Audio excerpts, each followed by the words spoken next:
Hello, and welcome to the 5th episode of Inspire and Innovate, and our 3rd session for Women Leaders Month. My name is Uzair Rashid, and as always, I'll serve as your moderator today for a thoughtful and intriguing discussion. I am an innovation leader at a large health insurance company where I'm hyper-focused on generating both incremental and around-the-bend innovations that align with our organizational strategic imperatives and are aimed to delight our members and consumers. Prior to my current role, I was heading strategy and innovation at CVS Health, where my domain expertise was in post-merger integrations, patient care transformation, and reimagining the delivery of care. In my early career, I've been a lifetime consultant, both as a managing principal at a large tech consultancy firm within their healthcare solutions vertical, and by running a boutique tech consultancy group of my own. Earlier this year, we all decamped to work from home, secondary to executive orders and a looming upper respiratory illness that has challenged the world to think differently, to be agile, and to transform like never before. And taking all of this into consideration, there's a quote by an artist and an author called Philip Gilbert Hamerton that struck a chord within me that resonated fairly loudly. Philip said, "Few of us have been so exceptionally unfortunate as not to find in our own age some experienced friend who has helped us by precious counsel, never to be forgotten. We cannot render it in kind, but perhaps in the fullness of time, it may become our noblest duty to aid another as we have ourselves been aided, and to transmit to him an invaluable treasure, the tradition of intellectual life." This entire series is predicated on just that thought. The challenges of how might we open up a forum for bi-directional communication to assist one another during these challenging times of both a pandemic and a recession. Today, I'm humbled to say that we have a world-class panel of Muslim women leaders ready to engage on topics like building resiliency, like traversing your career in unprecedented times, like finding support and building a network in a distributed world. With that, it is my pleasure to open up the panel for introductions, starting with Zara. Hi, everyone. My name is Zara Bhaiwala. I have a couple jobs I'll describe briefly, but full-time I work as a health economist at a biotech company here in Boston called Vertex Pharmaceuticals, where I help lead what's called evidence generation studies to help demonstrate the clinical and economic value of products for our cystic fibrosis portfolio, which is another genetic respiratory disease. And then separately, I'm also the chief operating officer of Hikma Health, which is a nonprofit a few other friends and I founded a few years ago, and we've developed a short form electronic medical record, so EMR platform for data management specifically for refugee camps and low resource communities. So those are two of the main things I work on, and really excited to jump into this discussion with all of you. Thank you, Zara. We're happy to have you with us. And Dr. Kumawala. Assalamu alaikum, everyone. Before I begin, I first want to thank Uzair very much for doing these series, and especially this month, trying to bring in all the Muslim women. That has never been done before. So thank you. Thank you for, I'm so happy that you were displaced with COVID-19. Being with a sister and her family is the best thing that can happen. But the most important thing is the thought that you had initially potted with me, that you were here and you thought you wanted to do something and give back to the community. That giving back spirit is what has made all of this possible. So thank you, Uzair. Thanks to ISGH for letting us use their platform. With that, I'm Saleha Kumawala. I'm a professor of accounting at the Bauer College of Business here at the University of Houston in Houston, Texas. I specialize in public sector, which is government and nonprofit accounting. And Other than that specialty, I have also established a program here at Bauer College. The acronym is SURE, Stimulating Urban Renewal Through Entrepreneurship, where I partner my students with under-resourced entrepreneurs, help them launch a business or scale their existing businesses. And these are all under-resourced right here from the local Houston community. Thank you, Dr. Kumawala. And moving on to the next introduction, Fakia Rashid. Assalamualaikum, everybody. Just like Dr. Kumawala, I want to begin with thanking Uzair for organizing and leading this effort. It's been, I think, 6 months now overall. And this women's series has been just amazing to be witnessing it, on a weekly basis. And also a big thank you to ICH for supporting this.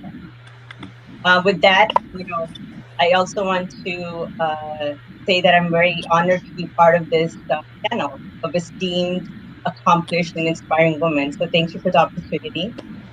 If you haven't figured this out, I also happen to be Zair's sister. So thank you, Zair, for this. So just a little bit about myself. Currently, I'm the Chief Operating Officer at the Citizens Foundation, TCF USA. It's a nonprofit 501c3 organization supporting schools and education for underprivileged children in Pakistan. I lead TCF USA's operational functions, including marketing, chapter support, donor relations, development, etc. So basically, all of the operations of the organization. And we have, mashallah, over 40 chapters throughout the USA, led by a huge network of volunteers. I think we have about 300 plus volunteers leading the chapters across USA. So really, it's because of the volunteers we've been able to be so successful. A little bit about TCF Pakistan. It's a premier nonprofit organization. It has the largest network of independently run schools in the world. So it's, mashallah, an amazing, amazing organization, which happens to be in Pakistan. And it's, something that we all should be very proud of. And TCF has been running its schools for the past 25 years. Currently, it has 1,600 schools that are in operation across Pakistan. And we're educating 266,000 students. And nearly half of the students are girls. So a lot of emphasis is placed on girls' education. And TCF also actually happens to be the largest private employer of women in Pakistan. So all the teachers in Pakistan, that are in TCF schools are women. So prior to TCF, I was the executive director of Human Development Foundation, another amazing nonprofit organization in Pakistan. And their primary mission and focus is to develop villages that are poor, and they have a holistic model of development, which includes healthcare, education, economic development, etc. Overall, I've 15 years of nonprofit experience. It was always my goal to give back to the community. I got my master's in public policy from Harris School of Public Policy at University of Chicago. And, alhamdulillah, I'm glad to be here and looking forward to this. Thank you, Fakia. Let's move on to Sarah. Assalamualaikum everyone. My name is Sarah. I am an administrative manager at Mass General Hospital. I oversee 3 pediatric ambulatory divisions and the Access and Appointment Center. Before that, I worked at Tufts Medical Center. I oversaw the Office of Patient Placement and the admitting office. Both were 24/7 hour operations, so it was challenging, but definitely very exciting, and I learned a lot through the experience. I feel like after managing a 24/7 operation, you can do a lot. So before that as well, I worked at Dana-Farber, and I was in process improvement. So I am excited to talk about my experiences and excited to have a great discussion today. Wonderful. Thank you, Saira. And Dr. Khan. Assalamu alaikum, everybody. Hello, my name is Faiza Khan. I am a podiatric surgeon, which is a subspecialty of orthopedic surgery. It's basically foot and ankle specialty. And I am currently the co-founder and CEO of Connects Podiatry Foot and Ankle Care Clinic, which is located in Dallas, Texas, with my husband, who is also a podiatric surgeon. And prior to that, I was living in Cleveland, Ohio. I did my education from there and my residency from Cleveland as well. I went to the College of Podiatric Medicine there. It's by Kent State University College of Podiatric Medicine, and I did my residency with University Hospitals, Case Western, as well as surgeries within Cleveland clinics. So I had a lot of challenging cases from people coming from all over the country, all over even the world, coming to some of the doctors there, and it was really fascinating. But when I got married and settled down, I just wanted to start my own clinic and wanted to do, create my own niche where I could help people with things that I think should be offered in our subspecialty that may not be offered to them currently. So that was my plan for beginning my own practice.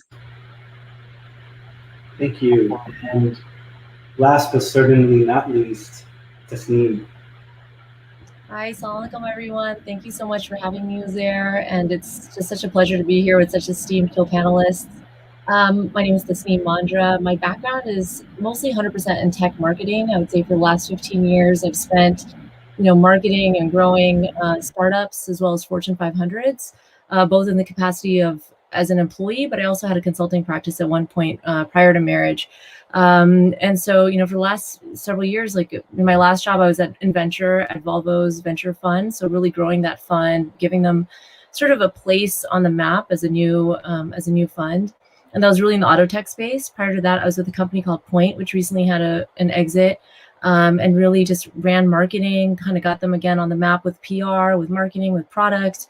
And then, other startups prior to that. And then, now for last year, I've had to take a little bit of a break thanks to COVID and having a new baby. We're 3 kids in, and I've had to homeschool everyone thanks to this big change. But alhamdulillah, it's been a good experience. But at the same time, I'm still consulting to quite a few startups, trying to help them grow. In most cases, my capacity is interim CMO. And in some cases, it's a combination of CMO as well as product. So really making sure that everything is kind of ready to go, and these companies are ready to commercialize. And again, at the same time, I'm also spending a good deal of time investing. So investing in startups kind of across the US and a little bit of Canada as well.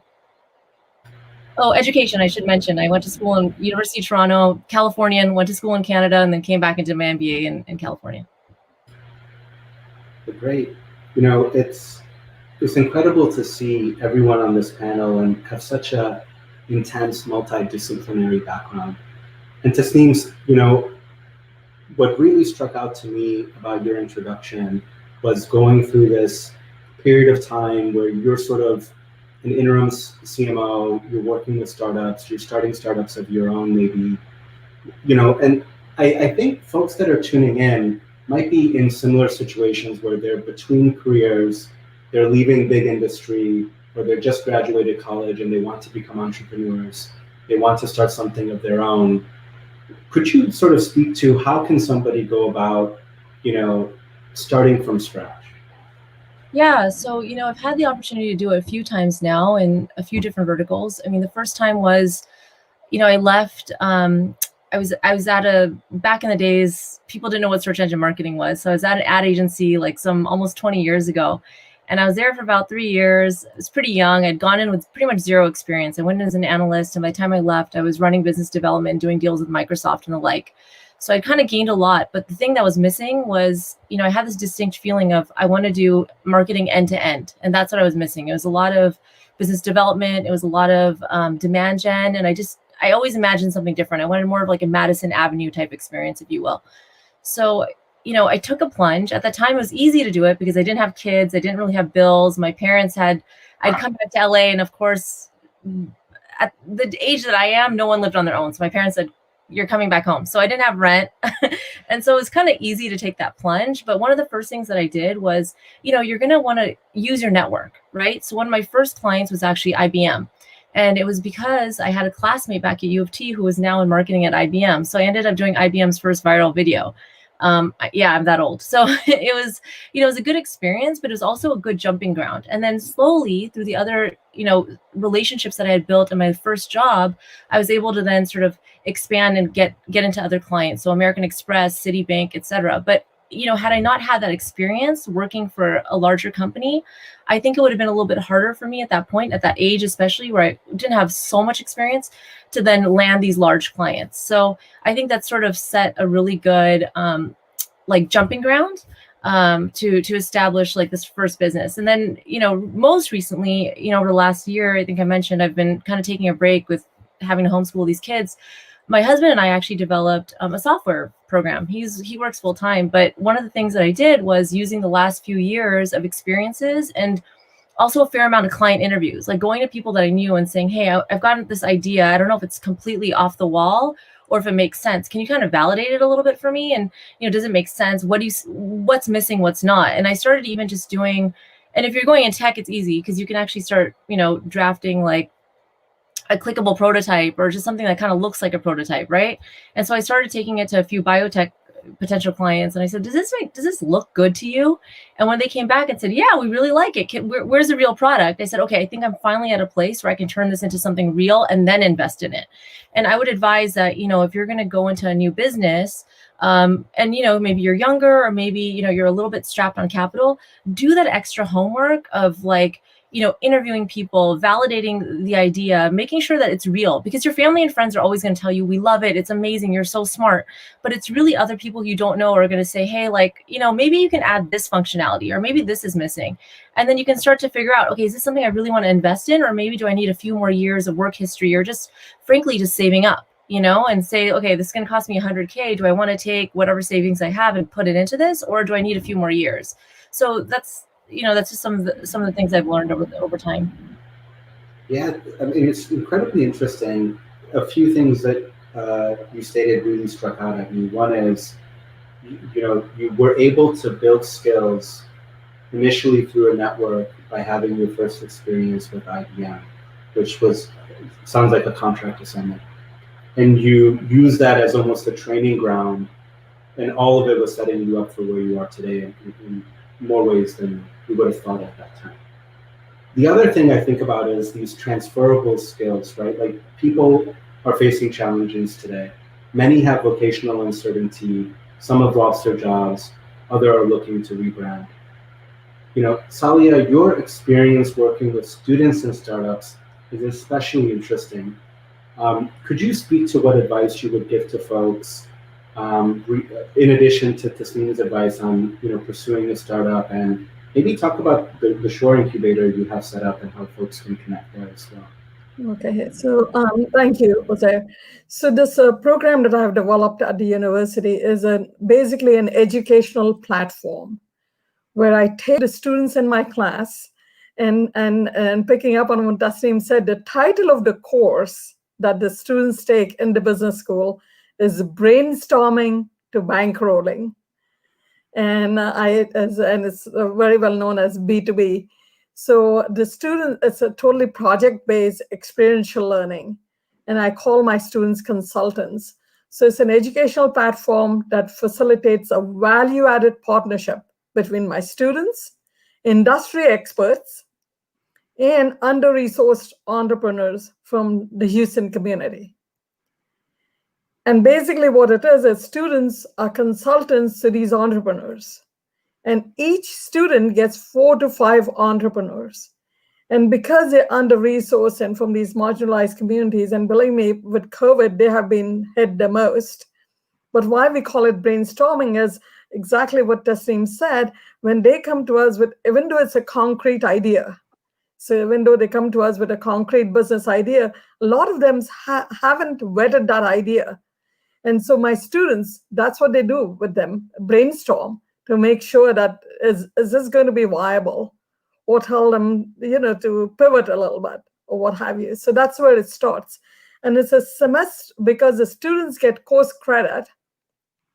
That's, by consulting with these entrepreneurs, they have to be in class with the entrepreneurs the entire semester.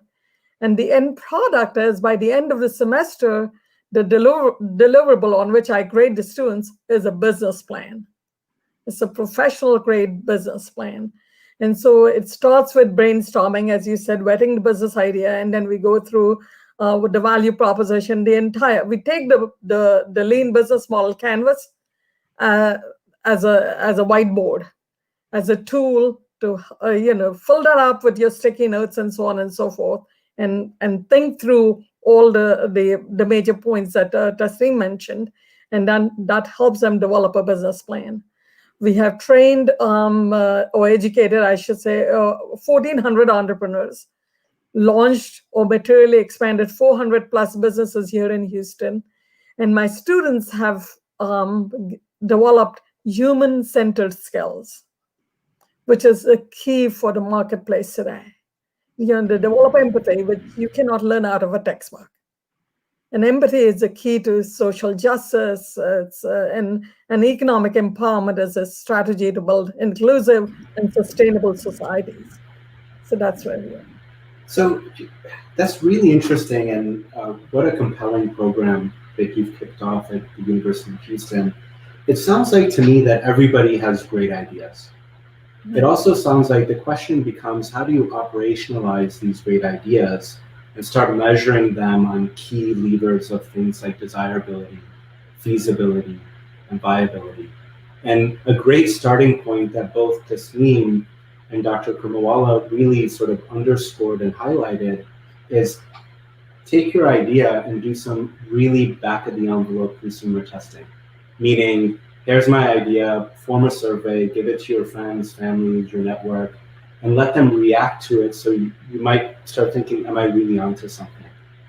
The second thing I heard is human-centered design. And for those of you that aren't familiar with it, there's a book called The Lean Startup. There's immense amounts of books on human-centered design and really having a consumer focus when you're developing a program or a startup. So here's the next question, Dr. Kumawala. How can folks from the community that have great ideas, that are moving from ideation to operationalization, connect with your Shore Incubator and be one of those startups that gets support from your students? We have an application process. And actually right now for the spring semester it's on. I can send you the link. We extended the application until Tuesday. And one of the key things that we look at is, do you have a concrete business idea? Are you committed to that idea? What is it that, so there is you go through the video. It used to be an actual face-to-face orientation that we did. But with COVID, we had to pivot. And so now it's an online orientation. So you watch the video and then fill out the application. And then we vet your application and then we come back to you. The program is free.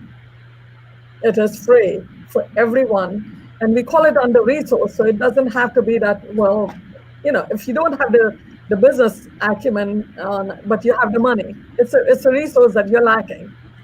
And it's a term that I borrowed from Mayor Turner.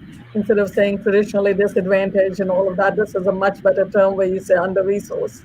So, and we even have had physicians that have come in as under-resourced entrepreneurs because they want to now start something on their own and don't have that business capacity.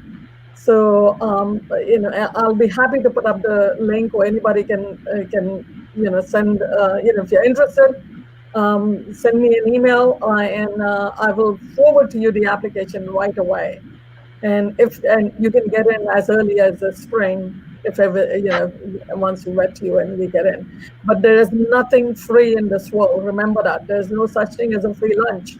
You have to attend every class and you have to do the homework that goes in, because after all, it's the courses for my students and they have got to develop all the skills. And you come one day next, I will throw you out of the program if you do that. So I'm very strict. There's nothing free. So please, before you apply, make sure, listen to the video, make sure that our program is exactly what you need, and then apply.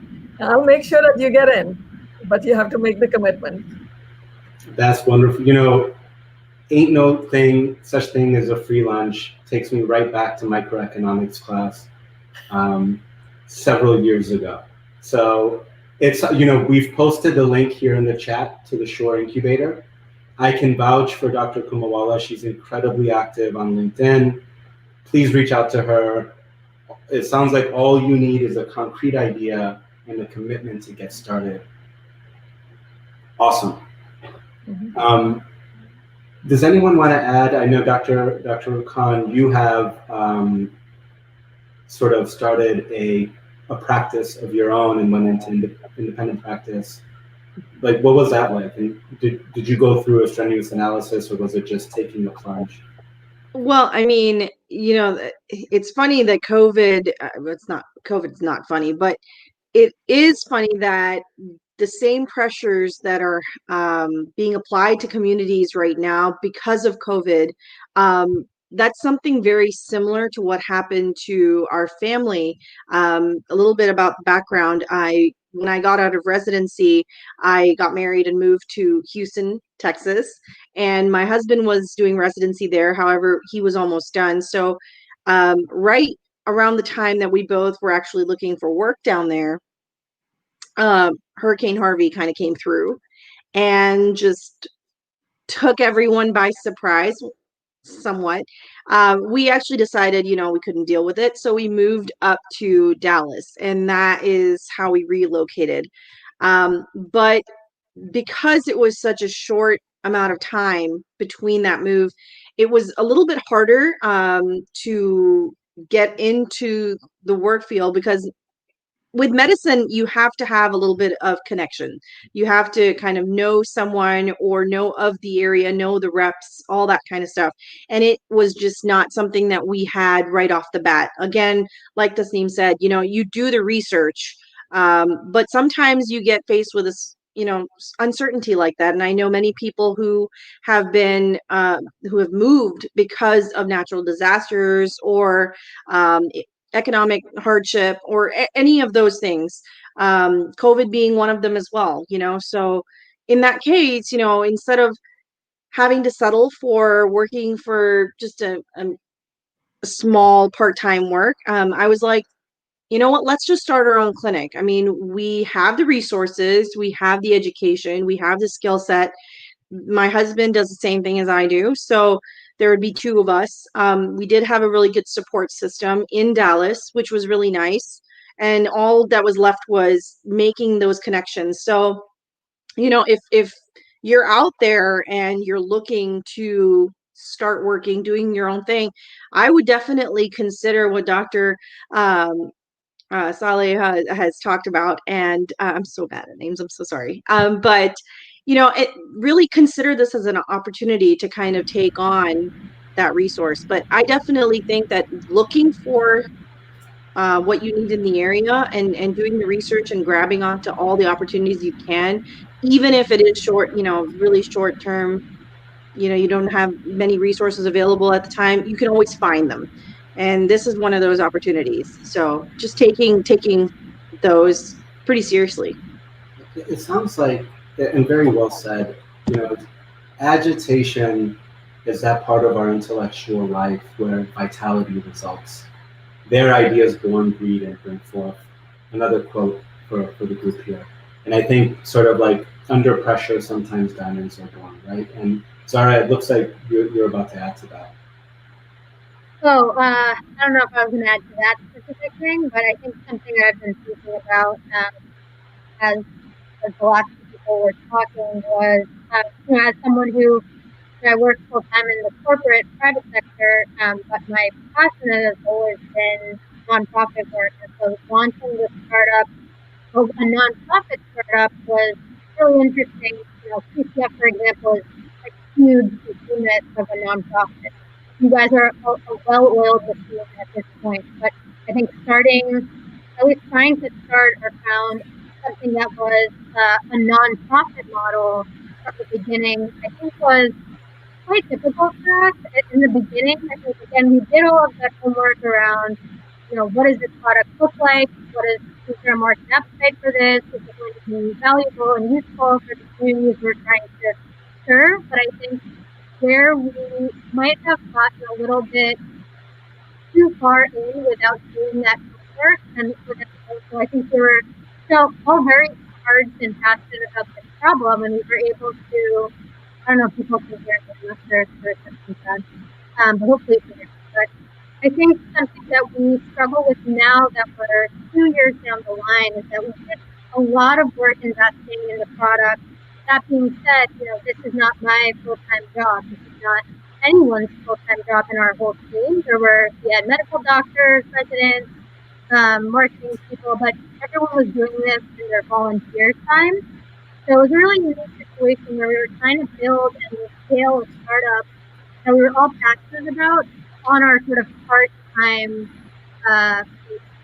So I think that definitely it was great to see everyone sort of rallied around the mission, but I think if we had sort of thought beforehand and really sort of been able to, I think, again, being part of the university system, we were in the MIT and Harvard ecosystems, and there's a lot of great incubators and resources about how to troubleshoot startups, how to put together a solid business plan, how to do risk mitigation. And because we were all in sort of full-time jobs, we weren't able to take advantage of those resources the same way someone who was kind of full-time into it might have.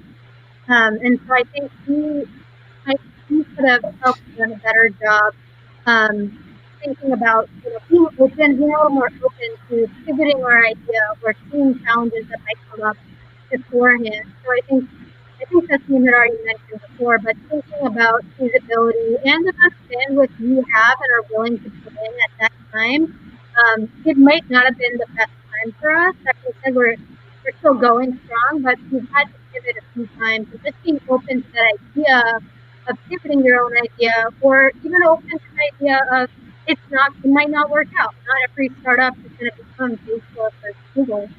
But I think that was also a piece that I think we've learned over time, especially if you're trying to put together an idea that isn't, for profit. You really have to think through your business model and pressure test that as well, not just your idea. The business model is, I think, for us, what we've had to keep iterating on. And if we had maybe put a little more effort into that in the beginning, that would have probably gone a longer way. So Zara, I caught a lot of that, and in the end, your voice completely cleared up. But the gems that I wanted to pull out of it is, it sounds like you were doing this at the side of your desk with a few of your friends who were all gainfully employed.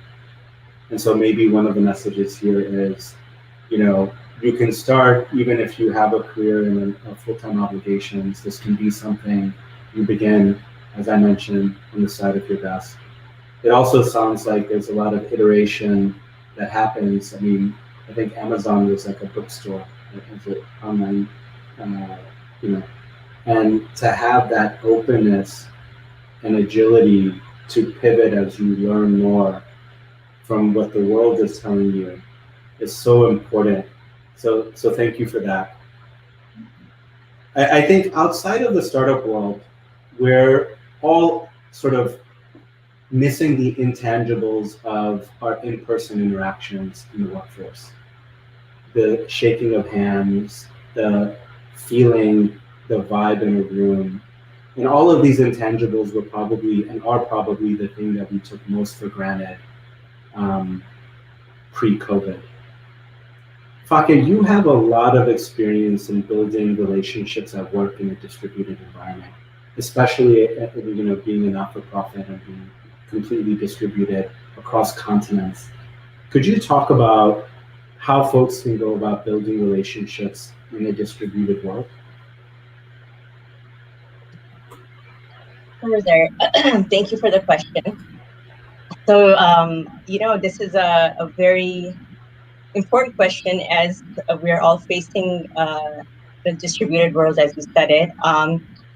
As I mentioned, I work for a nonprofit organization, and our primary source of revenue was in-person fundraising gala. Just to put that out, Grace. And back in March, we had to take a stance that we cannot do fundraising events, and we have to pivot to online fundraising.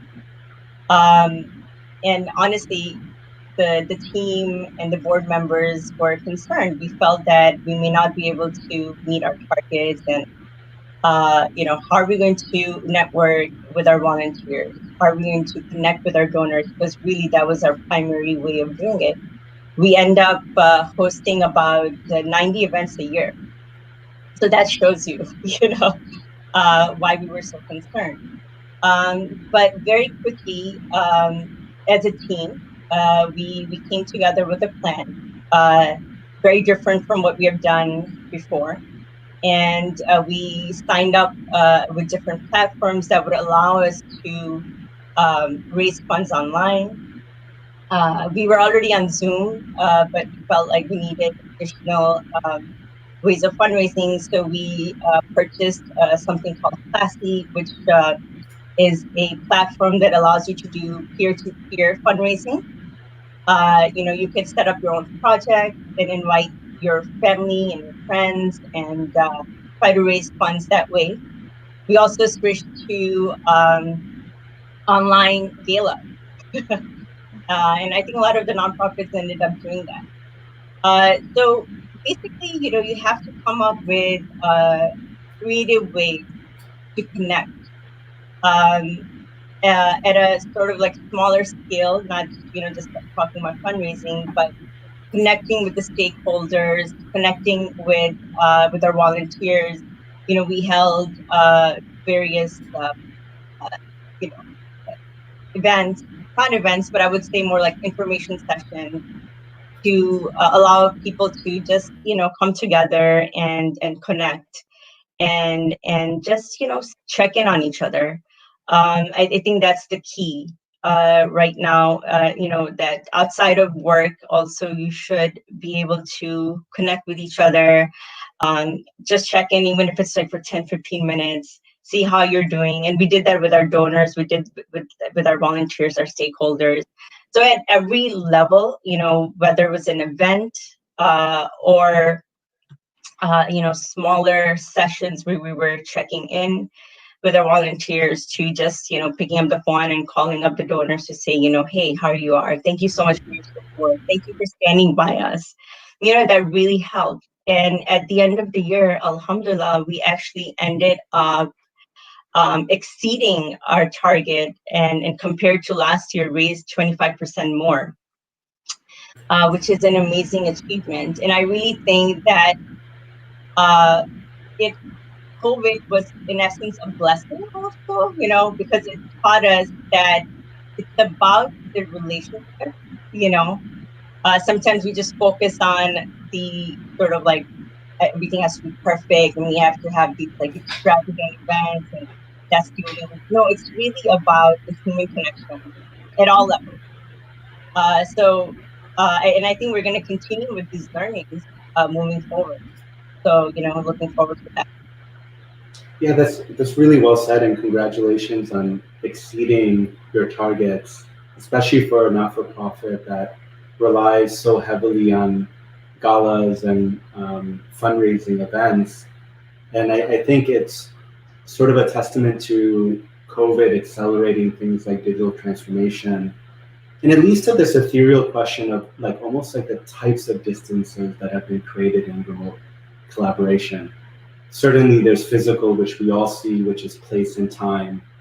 There's operational distance about team size, skill levels, bandwidth. And then I think what we're all sort of probably circling with the bright red pen is affinity distance, which is value, trust, and interdependency. And so the question becomes, how do you build value and trust in a remote world? It sounds like you said over communicate. It also sounds like you said have informal touch points just to check in and bring empathy into the equation, and try to understand another person's point of view in this new remote world that came about not second to organizational design choices, but by executive orders, right? I mean, remote work is, you almost have to be trained for it. And I think a lot of people make an assumption that people just know how to work remotely. I'll pause there. I'd love to hear everyone's sort of feedback. I mean, Faiza, you're coming in from almost a different angle in delivering care now remotely and removing distance as a barrier to delivering care. Maybe chat about that a bit. That's incredibly interesting. Well, I mean, thank you for saying that. It is definitely challenging in healthcare. That face-to-face interaction with the patient and physician, the confidentiality of it, the comfort level that the patient feels when they are in your presence, when they're being, taken care of, that treatment value, there is no replacement for that. And a lot of the times, even with telemedicine, there have been moments, obviously, when we have to see the patient in the clinic. So, you take the necessary measurements of safety. But telemedicine, yes, it's a completely different ballgame. And, trying to engage your patients on the computer, they might not be in the most isolated location. They might be around their children. They might be around their significant others. And how much information you can kind of, talk to them about. And it's funny because you have to remind them, this is a confidential conference, basically.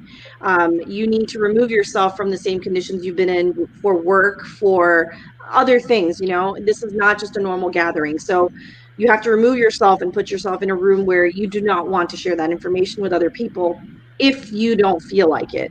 And a lot of people don't understand that. So there are a lot, just, that's an example of the things that change that people don't really think about. When they come to the doctor's office, they shut the door, and it's that privacy is immediate, but when you're online and you're just comfortable in your space, having a doctor's appointment, taking it on a phone in a public setting, that's not acceptable in a lot of ways. So we have to remind the patient about that. So that's one thing that has changed with COVID. But the good that has come from it as well is the fact that our patients are able to reach us at any given time. If they have a situation that needs to be handled, they can get in touch with us right away. And it's really a blessing in disguise to have the technology and to have the means to be able to kind of not only hear the patient, but see the patient, see what they're going through. Being able to kind of hear, especially in an emergency setting, if a patient calls me for something that they need to know whether I need to come into clinic, whether I need to go into the ED, what is the situation? I can kind of say, if you're not well enough, is there someone close by that can help? Is there someone who can get you to that location right away? In that setting, it's kind of nice, and it's not just with patient care, with reps as well, with other physicians. It's nice to be able to kind of connect. Whereas before, we would send the notes to the patient's primary care, whether they saw those notes or not, whether they were able to connect with us or not, whether they were able to kind of reach out and say, hey, this is what we need to get done. This needs to happen for this patient. That teamwork that we are now experiencing with, the conditions that we have, that it's been forced on us, that actually helps the patient do better. And we've had significant changes with patient care, in a positive setting, because of the fact that we can reach each other so much more quickly and we're much more available in that setting. So This, so interesting. And I think of healthcare, and I always joke around as healthcare being sort of innovation at the speed of regulation. COVID has sort of come in and said, all right, how do we figure this out and deliver care where people are unable to come into an office, like literally unable to. And what I'm noticing is that working for a large health insurance company in February of 2020, we were processing about 200 telehealth claims a day. Mm-hmm. After COVID, late March, we were processing 40,000 telehealth claims a day, which is intense. And certainly a lot of that will have pervasiveness and stickiness past this pandemic. Yes. And so where I'm leading to and really interested in thinking about is the sort of transformation of industries that are coming because of COVID, because of the use of added technology like telehealth, like virtual care, like Fakia in your industry of NGOs, digital transformation and digital fundraising. How can people that are keen on joining these industries be prepared and well suited for the transformation of tomorrow? Well, I think doing research is really important, and kind of just talking to your other people in your network. Say for example, you want to get into healthcare, talking to people who you know on LinkedIn about who are in the healthcare industry. Okay, what should I know? What do I need to be prepared for? Doing some research beforehand, so you can really have a good idea of if this is something you want to get into. I think that also just making sure that you have certain background knowledge, like about process improvement, and because these days, especially with what you were saying with healthcare changing so much, it's good to have a certain lens to look at it with. And I think having that process improvement Lean Sigma lens is so important, especially if you're coming in from another industry. You're going to be coming in with a fresh perspective.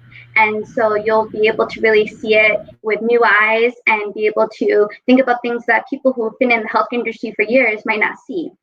And that's really important. So just because you're making a industry change doesn't mean you're not going to be valuable, because you're going to have those transferable skills. You're going to have that important fresh perspective that everyone's going to be looking for. So it's definitely an asset, if anything. Yeah, I love that, and it's almost the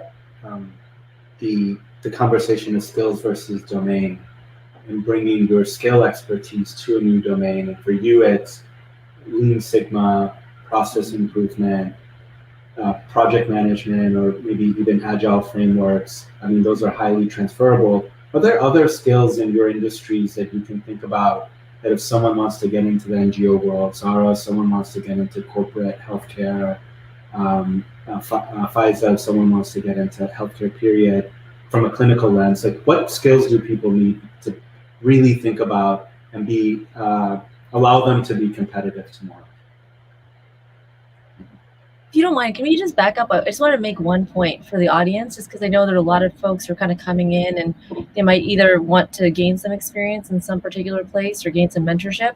I was going to say that, COVID is like the ideal breeding ground for this, because basically you no longer have to, there's no longer the standard of we have to meet for coffee. So basically if you want someone's time, it's easier for them to give you that time. I know, like, I had a newborn about 4 months ago. I've got 2 absolutely insane children under 5. For me to go out and meet with someone for coffee right now would be practically impossible, or I would show up like kind of frantic, you know what I mean? Like be covered in spit, or something not so nice would be happening. So instead now, like, I'm much more amenable to meeting with people who are prepared, right? Like, I think, Saira, you mentioned do your homework. I think Dr. Salaha mentioned do your homework. But when someone comes to me and says, hey, Tasneem, I need this specific advice, and they seem like a total go-getter, I'm like, let's hop on the phone for 10 minutes. I might have to call you at 9 and you might hear screaming children in the background, but like, we'll do it, And so I would say, like, to all the folks who are looking for jobs or to looking to expand their experience, use this time to get people's time, and, Fakia, you mentioned the nonprofit situation. I'm on the board of CARE, and we had the same concern because we had, the gala, it had to be online, and we were very concerned. Are we going to be able to raise the same amount of money? It turns out donors are happy to take a call. They're happy to now read their emails. They're happy to learn more in a way that they wouldn't have before. And by the way, you've now eliminated $200,000 and $300,000 of overhead expense of a gala, right? And so you're able to like get these deep dive situations kind of going. So I was going to say it's a huge opportunity. I'm sorry, Ozair, I kind of cut off the skills section, but I just wanted to sort of highlight that point for everyone out there who's looking for a job or who might have been a little bit shy about approaching someone like, hey, that person doesn't have time for me. They might, they might have a lot more things on their plate, but they also might be a little bit more flexible than they were previously. So it's a really good point, Tasneem, and one I do want to come back to because there's an aspect of reaching out to someone that's already in your network. And then what about reaching out to someone that isn't, and how do you find and bridge connections in a distributed world? I'll put a pin in that for just a moment, and because it's such an important topic, and I appreciate you bringing it up. But just to course correct for a moment, going back to building skills for the industries of tomorrow, Faiza, Zara, Fakia, Salia from an academic. I can take a stab at it. I feel like from my experience, what I've learned, and this may be applicable for other industries as well, because everything is so digital now, I feel like first you identify, which area is your niche, or whichever area maybe you want to switch careers. It's or you want to remain within your own career. But the key is finding digital solutions, and if you're not trained in them, get training. I mean, this is the time to really build your portfolio, get a certification, join courses that would be applicable for that. And within my own industry, what I've realized is one, digital space, fundraising online, marketing online, understanding website SEO, social media platforms.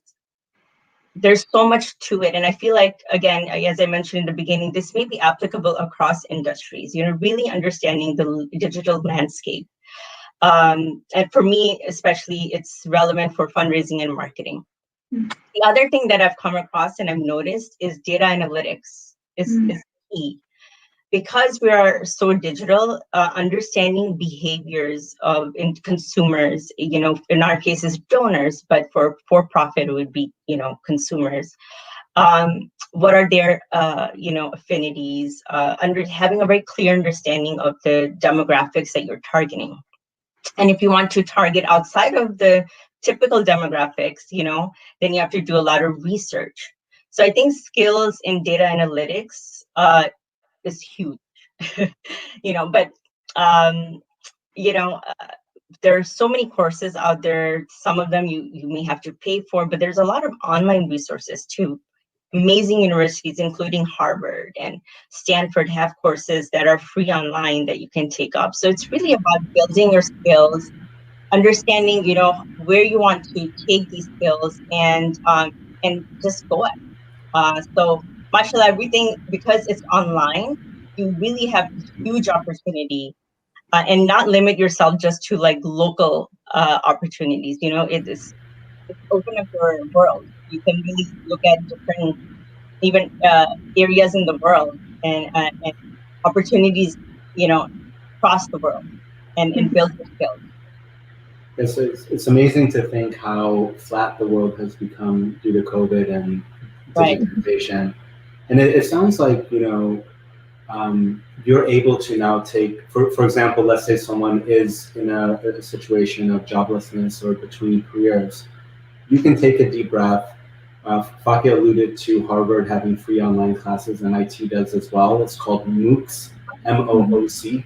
And these are all of the courses that they teach in person are available to the public for free. I should repeat that. All of the courses Harvard and MIT teach in person are available online for free, and with an option to get a certification. So it is a great time to build skill sets. And it sounds like in the NGO world, Fakia, you're saying data analytics is really important, especially for marketing and segmentation and understanding the customer. And it sounds like digital product management and probably CRM related things are really, really important skills. Right. And online marketing has become huge, and I feel like that this is the case across the industries. They may be slightly different, and but I feel like, you know, if you can build your skill set around these topics or subject matter, you are in a good. Oh, go ahead, Sarah. No, go ahead. Oh, okay. I would just echo completely what Fakia said about data analytics, as you know, at least in the corporate biotech sector. Everything I'm seeing, and what's called enterprise analytics, is a kind of more emerging field that has always existed in some way, but has now been given like its own term. And that sort of analytics strategy and analytics capability you're seeing come up in every part of a corporate organization, and that would certainly apply to any larger scale nonprofit organization as well.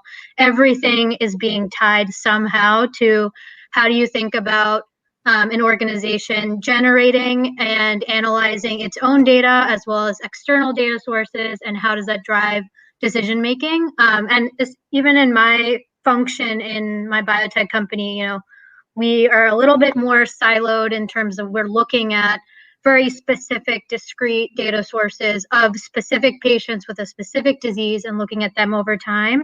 But in any sort of, as I start to think about, and I think especially for some of the younger folks, like I'm on the younger side still in terms of earlier on in my career, but thinking about, you know, what is my skill set? What is my actual interest? And I'll be super honest, my master's degree was in health economics, but I'm starting to, you know, I've been in this field now for about, you know, not that long, 5 years, but I'm starting to feel like, hey, you know, maybe this is a little too siloed for me. I'm actually really interested in how organizations look at data across their organization. So maybe something, and that's how I started to get into enterprise analytics and then start to do those informational interviews within my own company to see what other opportunities are there that might look at data at an organizational level a little more broadly.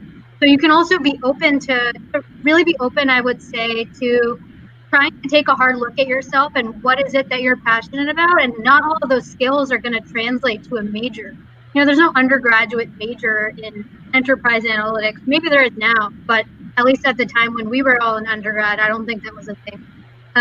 But I would say that for one, and I think the other flip side, and people alluded to it, but I think that in any larger organization that you are in, as well as anything you're starting from scratch, I think being able to be resourceful, period, like figuring out where to get the answers you need and how to get them, I think is number one, the thing that starts to differentiate people that are independent go-getters from the people that are not. How are you going to get the information you need? And that's a very sort of intangible skill. You can't really teach that. But to think about how you are doing that currently and where you might be able to enhance that capability, I think is really important. Yeah, it's really well said. And, you know, it sounds like have a hard intrinsic look at yourself and where you have room for development. Are you building the brand that you want to be known for in terms of being hardworking, being able to lead from the front and the back? And I think now it's the second person on the panel speaking to analytics. And I do agree that this concept of analytics used to be very reactive. And now we're moving into a proactive and predictive analytic enterprise-wide sort of perspective. And I'll name a few tools that people can sort of get certified in to really differentiate in the analytic world. Tableau is a big one that most enterprises use. It's not complicated. It's building dashboards and pulling from data sources. And it's, I think every company uses Tableau in one way or another. I think SQL isn't going away, and just sort of becoming privy to being able to use SQL is important. And Fakia and Zara, I'll open up to both of you again. Like, what other tools, like tangible skills, if someone's looking to get certified in, they should seek out? So for us, our CRM plays a big role. And currently we're using a Blackbot product called eTapestry. Blackbot overall is a huge firm, and then they have different solutions. And then I would add to what you're saying regarding dashboards, Tableau, and then Power BI is something we use. So that's a big one. And then through our digital company, sorry, just completing my thought, we use Google Analytics, and the digital agency that we work with, they have customized a dashboard for us to monitor our social media performance using Google Analytics, but they have enhanced it further by adding additional features. So there are a lot of solutions out there, and I keep hearing within marketing, actually, AI solution. Our marketing agency, they're saying, just give us 3 more months and we'll come back to you and you're going to be just blown away. We're going to give you so much analytics on consumer behaviors and donor, reactions and all that. And I don't know, I have to see it first to really comment on that. But yeah, it's all about the digital and online solutions. Also, I'm gonna get really basic and say work on your Microsoft Excel skills as well. Really? It's a very powerful tool, and a lot of people don't know the full capability of it. They think, oh, just entering some stuff in Excel sheet, but I can do so much more than that. So you should just really do some research on that and do some classes if you can. That's really important. That's really going to help you get ahead in your career. Also, something else I would suggest, it's not really skill, but just a good tool to look into if you're starting a new job is this book. It's called The First 90 Days by Michael Watkins. It's really a great book. It really helps you to look at everything through a critical lens, because that's something that, like, especially when you're starting a new job, you're taking in everything. And you shouldn't be passive about it. You got to just really be an active learner and just think, okay, so this is what people are telling me. What needs to improve based on this? And what can I do? What are some quick wins that I can achieve in order to really stand out? And so then that way, at the end of your 90 days, when you have your performance review, you're not just meeting your expectations, you're exceeding them. So I would say that's huge. Sarah, that's so well said, and I'm like snapping in my head to the like you said, because I'm in an innovation role. I was in a strategy role before that, and people sort of glamorize innovation and strategy as the coolest thing in the world. And in a lot of ways, it is really neat. But I live in Excel, and I live in PowerPoint, and I would just underscore a little bit the ability to tell a story in a very neat, easily digestible, aesthetically pleasing way is so important. And a book I'll recommend for that is Barbara Minto's Pyramid Principles. And she really sort of highlights how to tell a story through a deck, which is amazing. And one thing, No, that's it. I was just going to mention one other tool. I think we've talked about PowerPoint and Excel. Please learn the Google Suite, because in a virtual world, we need to be able to track everyone's feedback quickly. And I can't tell you, the thing that annoys me the most is getting a PDF document and someone saying, give me feedback. And I'm like, it's 2021. Come on, let's work live. So it's just been something that's so helpful for me, honestly, like when I work with whoever, like engineers and like startups, whoever it is, and just being able to give people feedback live and quickly, and sometimes take that initiative, right? Like create it yourself. If someone's using a very static sort of workflow, get them into something a little bit more dynamic to say, hey, this is a way we can give each other feedback real time, save time, and come up with a better product.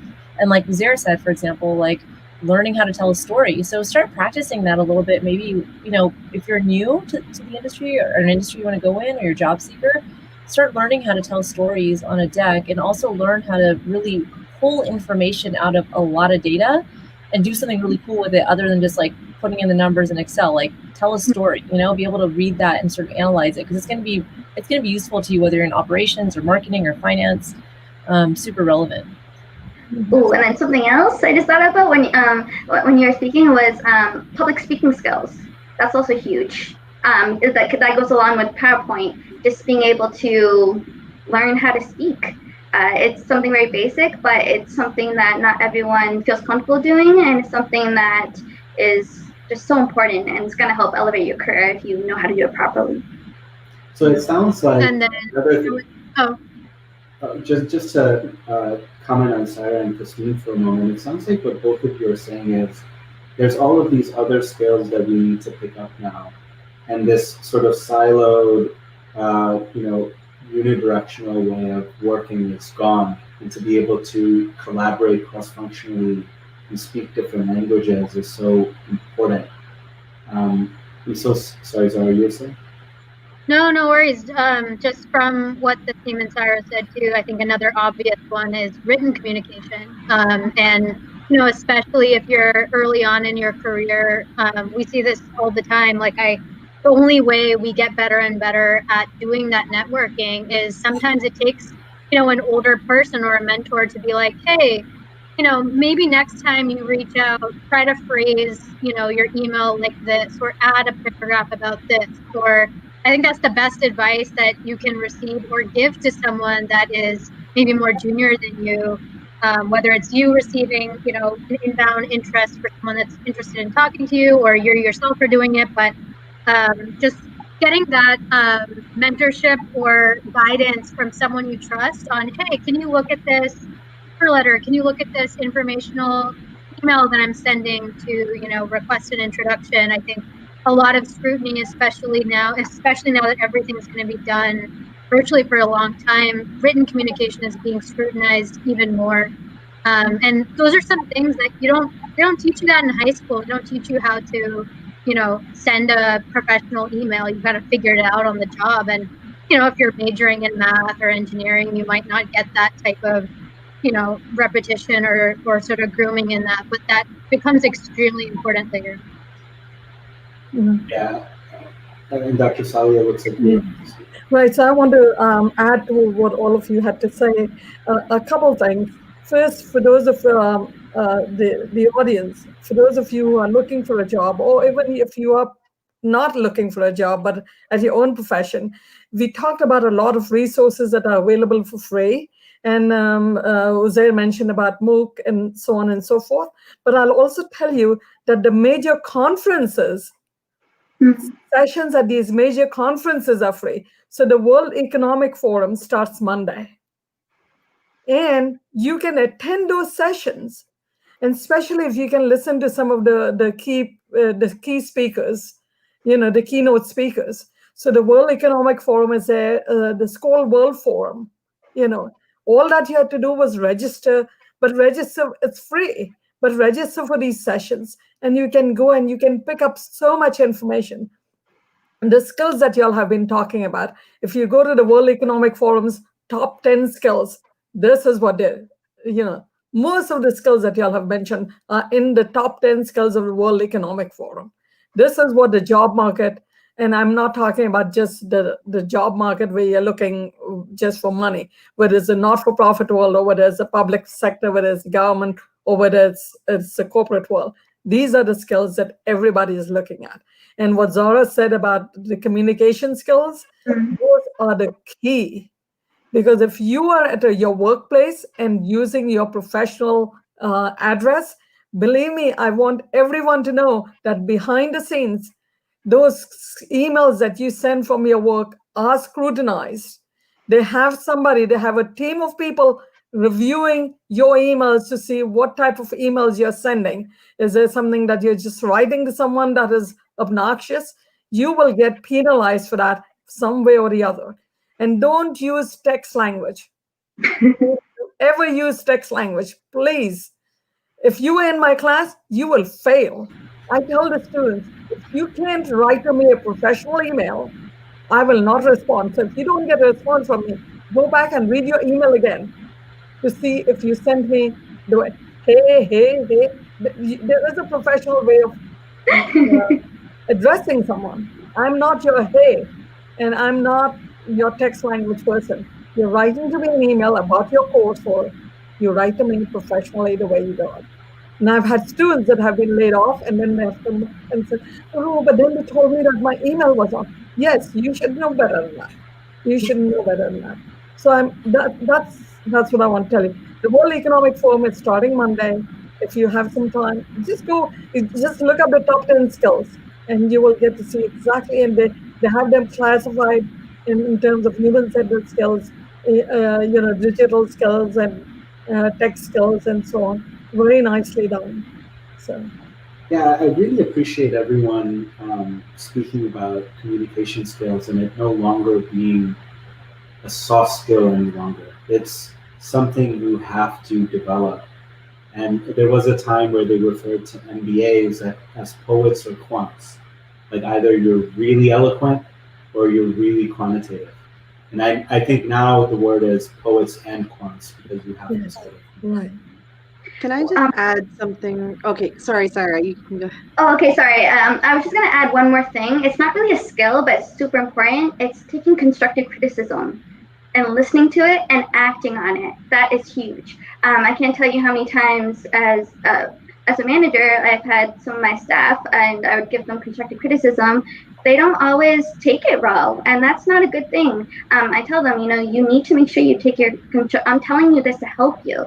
And so if you don't, I'm going to write this in an email. I'm going to set these things as an expectation. If I don't see this improvement in this much time, then we're going to have another discussion. So it's so important to be able to take it gracefully and then to have the self-awareness to be able to change your behavior and really act on it. And so it's not a skill, but it's something that's super important. Such a good point. Such a good point. And I think, and I hate to, don't call me an ageist here, but I've noticed with the younger kids, they're used to this trophy culture, right? Everybody gets an award. Everybody gets a gold star. Well, my parents would bop me upside the head and say, you missed 2 answers of your math test. What are you doing? So I think, Sarah, you're absolutely right. And I've noticed that the people who really excel, like I think back, actually, I was just thinking this morning about someone who had joined my team a few years back. I was an EHR startup. And she was a finance background and she wanted to join marketing. So you can imagine it was a little bit of a transition. I used to tell her, this looks like crap. I was just really I was like, it's like crap. Where did you learn how to write? And she worked so hard. I kid you not. She literally transformed her skills. She did a 180 and I have so much respect for her. She went on to work at Google. She went on to a series of other, I would say, pretty nice roles. And I think it's because of this willingness to accept that I don't know everything. And then I've had other staff who maybe have had a marketing background and you come in and you say, well, this isn't really written in a way that I think is very sort of constructive, or I don't think this is really kind of what we're trying to hit at. And they're super defensive about it. And so you never get anywhere. And guess what? They haven't actually moved forward in their roles, right? Because it's not just not taking it from me, they're not taking it from everybody else. So sorry, just got a little excited, but I think that's such a great point, especially for people who are sort of new to the workforce. And actually for all of us, frankly. It's a book by Bill Sharp. Sorry. No, I wanted to say something about what Sarah said. Taking constructive feedback or listening to what others have to say. So this is a very famous incident. I'm sure you probably all know. But Oprah Winfrey, President Trump and his tweet criticized her, but he always had something to say through his tweets. So somebody actually told Oprah, "Oh, so you must not, you didn't pay attention to that. That's, And she said, no. I read his entire tweet about what I had to say, because you never know, there may be something that I could pick up and change. So even, that's, just because somebody said something, and whether you like the person or whether you don't like the person, do not discard it. It doesn't, you just go through it, you might, it will help you improve. Or it validates or confirms or negates or whatever you have. Right. Yeah, it sounds like what everyone is sort of hinting at here, and I completely agree, is this concept of being coachable. And from an innovation perspective, we have this concept of never saying but. We always say yes and. And everybody's thought is valid, and you can learn from the most non-discreet places that you thought had no value. And a lot of folks that are tuning in, you may be hierarchically below somebody and getting feedback. But there's also managers. And I think there's an aspect of getting bi-directional communication and also taking coaching and you can learn from people that work from you as well. Oh, yeah. Yes, I learn from my staff all the time. And it's great because they come from different backgrounds and they've had experiences that I haven't had. And so I always tell them, if there's something, if there's anything that you want to say that you think that it needs to be improved, let me know. And I'm happy to take it and to adapt. And I learned so much through that. And I love it. I love the one-on-one meetings because I gained so much from that. Right. I just wanted to add something. When you start something, I know we're discussing, how you can improve yourself.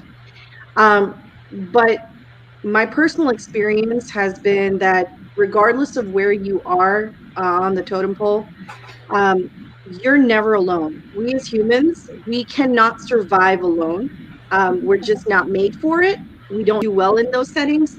And so regardless of where you are on the ladder, you're always going to have somebody around you who is going to be better at something. They're going to be better than you at math. They're going to be better at you at science. They're going to be better with public speaking, better at a lot of things. So to not take advantage of those gifts, to not really listen to them, again, constructive criticism, can't talk. But that's really important. And so you'd be missing out on that if you didn't do that.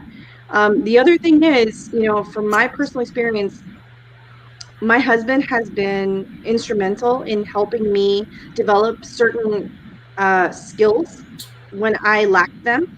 My mother has been, a manager of a clinical practice a lot longer than I have. And so when I was starting my own business, I had to be my, practice management as well as a physician. And it is a completely different scope of practice. And it is a completely different outlook. And so having that guidance was instrumental in getting my business off the ground and being able to kind of see things from a different perspective, because as physicians, you're taught to look down a funnel and see, okay, this is the problem, and you become specialized in it, and that's it. And so it's really, really great to see such diverse backgrounds on the women on this panel, because I'm actually learning quite a bit from them. But at the same time, I just want to say that you're never alone in anything. So regardless of your condition, always look to see who's around you who can help you to uplift you into a situation that could become better for you. That's just what I wanted to add. Yes, really well said. And moving on to another topic, I think that's really important. And Dr. Pamela, we were chatting about this a week ago or so, is as folks are traversing, finding a new career, as they're figuring out what they're good at, there may be times of, financial instability. And you have a huge experience in financial literacy. Could you highlight the importance of that amidst a pandemic and a recession, and how folks can build financial resiliency and literacy during these times? Yeah. I'll just comment, actually I've been, for the last few months, I kind of always dabbled a little bit in stock trade, but wasn't great at it. And so I've been learning from my husband. He's been doing like these ongoing lessons with me just about like learning how to really evaluate, for example, stock, or how to, evaluate a potential investment in a kind of a different way, in a really fundamental way. And so I've been learning. And so, initially I kind of thought, I was telling him, I said, do you think this is like really practical for a lot of younger people, right? Because younger people always come back and say, want to invest, we don't have enough money, et cetera, et cetera. And, more and more so, I've seen a lot of folks actually put in a lot of money into trend investments. Oh, I thought Zoom was a good investment. I thought, I don't know, Tesla. And they don't do the homework of doing the valuation. They're looking at Jim Cramer, and they're looking at all these people on CNBC, and they're not actually going back to, qualitatively and quantitatively analyzing these companies, which it takes work, right? You have to do, scuttlebutt. You have to understand the business. You have to understand the financials. And so, Dr. Saliha is probably expert at this. I will tell you, I don't remember a lot from my MBA. I remember doing the models. I just forgot it. So, I had to kind of go back. But I would say, one thing is like figure out like, from a very basic perspective, and I tell people this all the time, don't spend more than what you should be spending on, right? I feel like sometimes people kind of feel like, oh, such and such just bought a Tesla, I should have the same car. You're fine. You have a Civic. You paid it off 10 years ago. Keep saving your money. Like, put it into something that's going to grow for you. And so I think, people do need to kind of focus on that a little bit, especially right now during a pandemic. Like, you've learned that the more you've gotten a nest egg, that's going to carry you through bad times. And so that's something that I would really emphasize, and I have emphasized to folks, who are younger than me and kind of thinking about this thing, is save as much as you possibly can. And, you know, by all means, please give your 2.5%. Please give extra as much as you can because other organizations need it. But prioritize also a little bit of saving. And so, you know, you can learn so much. There's so many resources. There's Barron's. You could do Value Line. You know, it's a paid investment. It's a paid research. But you know, it's super worth it. You can go back and read the book by Philip Fisher. I think it's like, I forgot what it's called, but Profits and Uncommon Profits. I'm out of the titles, but there's like Dando Investor. You know, they're all really about fundamental investing, Buffett style. Start doing that. Put a little bit of money away, you know, and over the years, you're going to see a lot of growth and you're going to feel very comfortable that I can write out anything now. And so you're not going to have this situation where you're like, oh, sheesh, I've got a closet full of Chanel, but I don't have enough money in my savings account, right? So X out all these influencers who are telling you to go buy stuff and they're showing you their flashy pictures. Go moderate and save. It seems really well said, right? To really speak on saving and to move away from retail investing and do your due diligence. Although Zoom is up like 400% and Tesla 2,000%. Depends on you buy it, right? It's all about like when you buy it. For anyone who's wondering. But you know, at in our program, when we get the entrepreneurs, the first thing we start with is financial literacy. We don't even talk about their business, because if you don't have your own financial house in order, how are you going to run your business? So, you know, so as I said, we were talking last week, and it's just, you have got to get all your ducks in a row. And your personal credit is basically, it vouchers for your business credit. And so going back to what Tasneem also said, you know, don't keep up with the Jones. That's nonsense. The other thing that we tell the entrepreneurs, and you will be surprised, but I tell them that debt is a poverty creating mechanism. And I cannot emphasize that enough. And nonprofits, even as organizations, they need to have at least 6 months of working capital. Believe me, I teach that. And I tell them a year's worth of operating capital so that you can carry on your activities, because that's what you will have to show at the end of the day to your funders, that this is what you have done. Personally, also, you need to have enough. As Tasneem said, if you have in your nest egg, you will be so peaceful. You will be able to carry out. And so that's, you know, we start with financial literacy, and this is personal financial literacy. And so that financial planning at the personal level is just as important before you launch your business. Yeah, very well said. The book between Tasneem and Dr. Poonawalla, it sounds like saving is key. Picking up skill sets for passive income is key. And also, don't keep up with the Joneses as you've framed it or attempt to, because this frivolous spending and getting a car that's out of your budget actually becomes a drain. And it becomes like, from my point of view, it becomes something that is almost like negative. It sinks you down almost, because then you start thinking of the bills and you start thinking of paying it, and just buy a Prius. Exactly. I gotta tell you, my 10-year-old Prius, I just went to my niece who's in college, and I was so happy that this car got me through 10 years, and now she's gonna, inshallah, you know, carry it through for the next 100,000 miles, and I was so happy. I'm like, awesome. It's carrying through, and hopefully she'll then give it to someone else. So I was happy about that. Yeah. And I absolutely. And I gotta tell you guys one story. I always tell people, and it really like makes them sort of, it sparks something. My first job out of college, I was a junior broker at Citibank, and this is in LA, like Beverly Hills area. So all these people are coming in with all their, you know, fashionable outfits and this and that. So this girl comes to me. She's younger. She's fresh out of school. And she's like, look, I need a loan from the bank. And I go, a loan? Like she wanted it for $2,000. I go, why do you need $2,000? You don't have a credit card? I go, you're wearing like a $5,000 bag. She goes, well, by the way, she had a dog in the $5,000 bag. So I said, okay, you're ruining your $5,000 bag. Now you want a $2,000 loan. Tell me why. And she goes, yeah, listen, my dad gives me a ton of money every month. I've spent it all. I'm like, on what? She goes, fashion. She goes, I maxed out my Neiman Marcus card. I maxed out this card, this card, that card. I'm like, okay, what is this $2,000 for? She goes, I want to go to my friend's wedding and I want to dye some Jimmy Choo shoes or something. I go, girlfriend, go to Payless. Your credit is so bad. Dye those $20 shoes, toss them at the end of the wedding, and you're done, right? But this is something I used to see a lot in LA. People kind of coming in and just this keeping up with the Joneses mentality causes so much strife. And this poor girl, even having all the resources, was maxed with debt, right? And think about the average person who doesn't have daddy to send them, 5 and 10 grand a month, who doesn't have all these extra resources. You're just setting yourself for failure. So I always tell people too, like, as you're looking at your paycheck, don't think about what I'm going to spend it on. Think about how much of that can I possibly save. Even if you're not doing stock, you're not doing anything, just put it in a savings account, put it aside, and just have it there for you. So kind of reverse your thinking a little bit. Okay, it sounds like you were about to chime in as well. Yeah, I was just, on the same topic. I feel like a couple of things that I've come across, people saying retail therapy in COVID. I'm spending because, I'm just so upset. I'm stuck at home and I need to spend.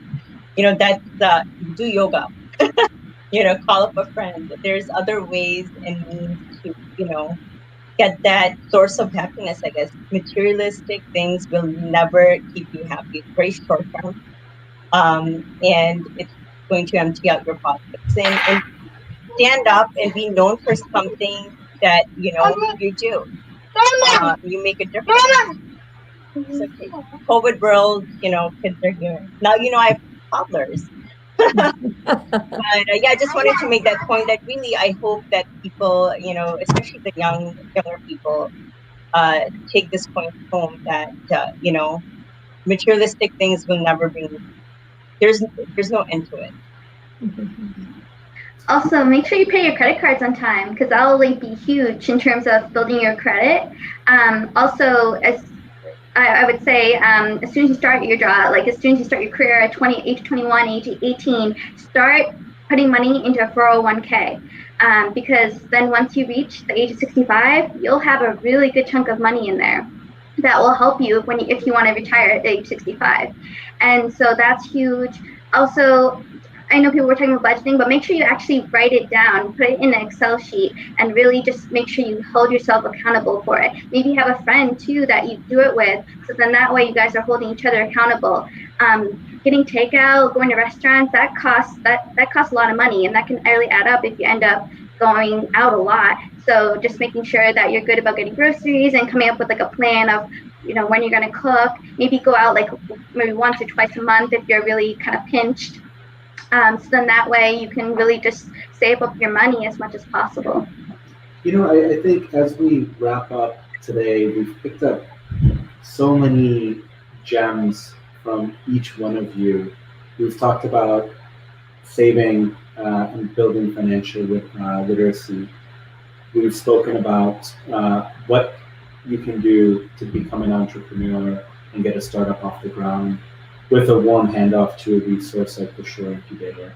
We've spoken about industry changes and transformations happening and how to build resiliency and enter into those, the new NGO, the new healthcare system, the new marketing agency. To the audience, we're going to begin fielding questions in a short 5 minutes, and there's already some that have come in, but we'll get to those just in a moment. And if you have anything tingling or percolating in your mind, feel free to ask. And to the panelists, as we get into Q&A, if there were one piece of advice you could give folks that have joined this session, maybe a one-liner or a two-liner, what would that be?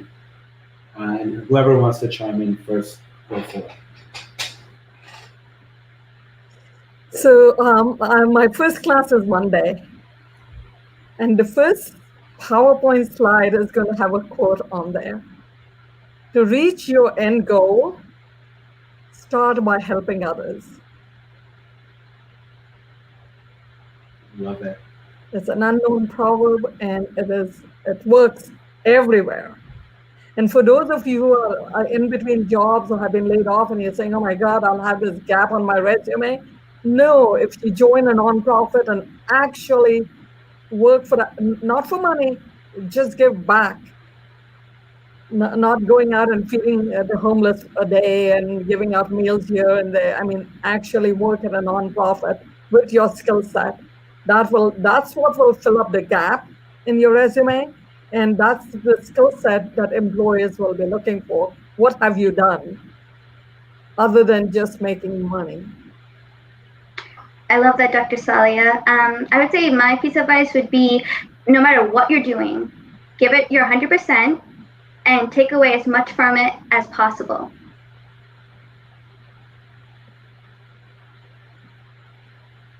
Lovely. Who's next? I think I've been thinking about the concept of failure a lot, and I think a lot of us build up that word with a lot of negative energy. And I think something I've been trying to do over the past few years is kind of pivot from that word and think of every experience as a lesson, and specifically your professional experience. Everything by definition is experience. And you might be in a bad job, or you might be in a job that is weighing you down, and then you decide to move, but that's still an experience. Or you're in a startup and it fails, that's still experience, it's still lessons, and that applies to anything. But just to be open to the possibility that you're just going to keep learning. And if you sort of pivot your definition of success too, I think we make it a lot easier for ourselves to fail than to succeed, just by our own definitions in our heads. So something I've been trying to do is just pivot my definition of success into, if I learn something new every day, anything, then that day is a success. And that has been helping me a lot over the past few years.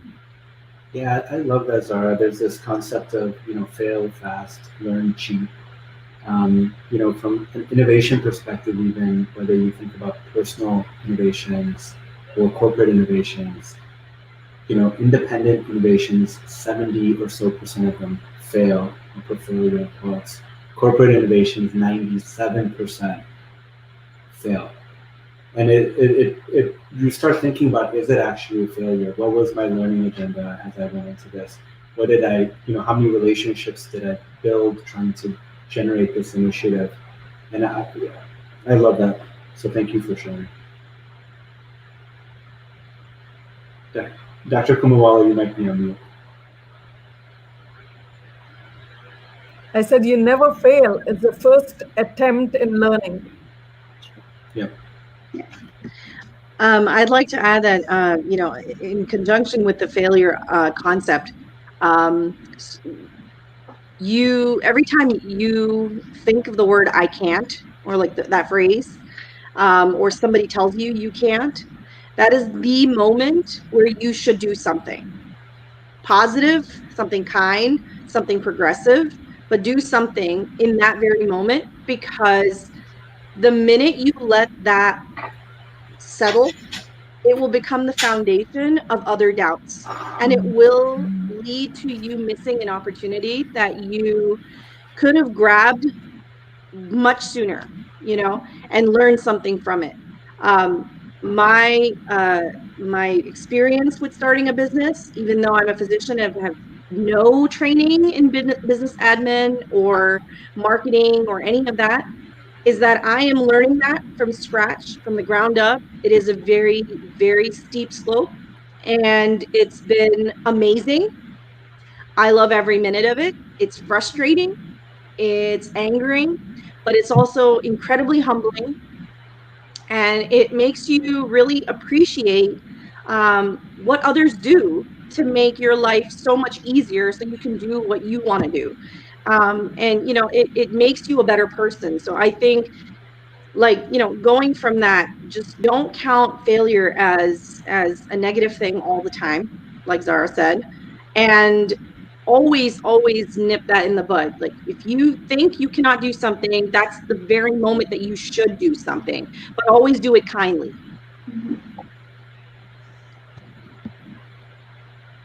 And then one other thing I would add is, don't compare yourself with others, because everyone in their life has had different experiences. And so just because someone's the same age as you and seems like to be more successful, you don't know their full story, and you don't know what they've gone through to get to where they are today. And so just don't have your success be the measure with someone else's success, because that's never going to make you happy, because you're going to always do that throughout your career, and there's always going to be someone who's higher up than you. So just be happy with where you are. And like I said, just do that to your 100% and glean as much as you can from it. And then that's how you're going to keep being happy and moving on. Sarah, I'll add something. Yep. I mean, just a couple of things for me. Personally, faith is the most important thing in the world. You know, it gives me strength. And that's the advice I would give to everybody listening in, that, you know, life is never static. It's always changing. There'll be ups, there'll be downs. And when there is downtime, have faith that things will come up, you know, inshallah. So always have faith. And the second advice would be find happiness in little things. Just a hug from my son, you know, nowadays, especially in COVID, I'm like, Alhamdulillah, thank you, you know. A small conversation with my husband, Alhamdulillah, you know, I'm able to do that. The fact that I'm able to move, you know. I heard, I think a few months ago, Zara, you held a panel and one of our friends, Anas, was on there, and he said one thing he does is every day he has like a gratitude journal and he writes down 5 things that he's, you know, thankful for. And I thought that was such a good advice. And since then, honestly, you know, before I go to bed, I think about that, you know, what are some of those things that I'm thankful? And it could be as simple as the fact that I woke up today, or the fact, like I said, you know, I was able to hug my son. So I feel like having faith will, you know, really help you face anything in life. And then be happy about even the smaller things. I think we sometimes strive for these huge dreams and whatnot. And, you know, sometimes the happiness is just around you. So that would be my advice. So true. I'll add mine. It's very simple. Work hard, be humble, and help others along the way. And I will just also quickly say 2 things my mom told me when I was younger, and kind of I used to get like very panicky speaking in front of others or speaking to executives and whatnot. And my mom said, only fear Allah. So she's like, don't be afraid. Who cares if he's a CEO or if he's a janitor? It doesn't matter. Just fear Allah. And she said, look down. So if you keep on looking up, it's hard, right? Because you can't always figure out like how much more I have to go. If you start looking down, you kind of see like, okay, I'm okay. Alhamdulillah, I'm okay. I've made it. Let me keep on going. But it makes it a lot more easy, I think, to do so. And I think that's what Fakia sort of mentioned. And I think all of you have made such good points about failure and like using that as a stepping stone. So I echo everything everyone else has said. Yeah, I love that. And just to sort of sum up what everyone said here, it starts with help others to reach your end goal. It says be content and don't compare yourself to others. There's no rubric or measuring stick other than yourself, and it's not a race, it's a marathon. Find happiness in the little things and do exercises of gratitude. And then I think, Tasneem, yours was really an amalgamation of what everyone was saying around work hard, be humble, and help others. And if I might just add to this wonderful pieces of advice, is we are in this new distributed world. We are working from home and getting Zoom fatigue. And what I would say is bring structure into your life. Wake up as you normally would, work out, shower, don't roll out of bed and onto Zoom, dress up and treat it as you're actually in pre-COVID times. And the second piece of that is organization will set you free. And disorganization will put you in shackles. So stay organized as much as you can.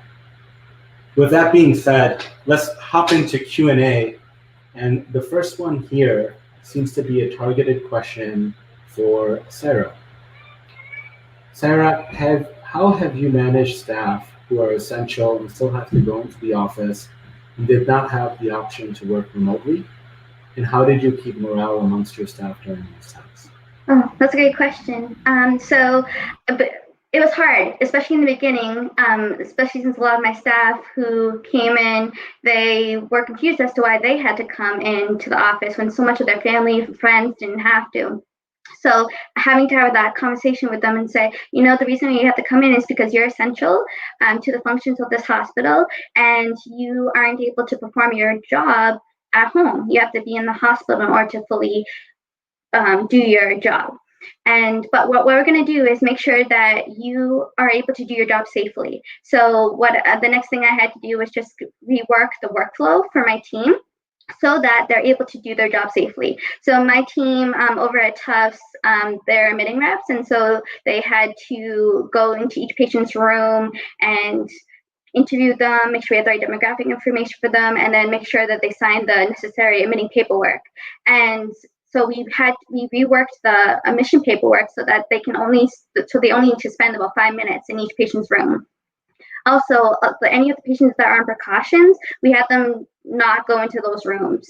We just had them call on them in their rooms. And so just trying to minimize any type of interaction they could possibly have with any COVID positive patients, and just to make sure that they stay safe.